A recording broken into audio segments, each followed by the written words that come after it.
Glitch in the Matrix. I suppose it wasn't my time to go yet. Story by U.I. Ampsilly. Okay, so this was about 6-ish years ago.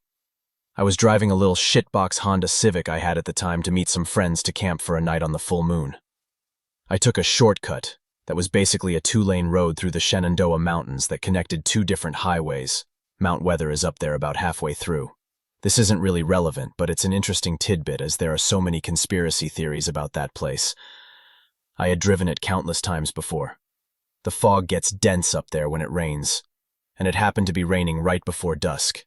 I could barely see a foot in front of me.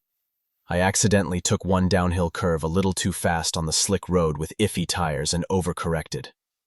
I ended up swerving basically a 180 and came to a stop facing the opposite direction on the other side of the road, in a patch of gravel to the side of the pavement just big enough for my car to land in. I don't really know how this happened so perfectly, given the fact that I lost control. Instead of driving off the cliff on the side or crashing into a car coming the opposite way, which would have been more likely to happen at the time, I just landed perfectly and drove off with not so much as a scratch on myself or my car. Just a couple of brambles and leaves stuck under the front. The weird part about this to me was the fact that I never saw that patch of gravel again.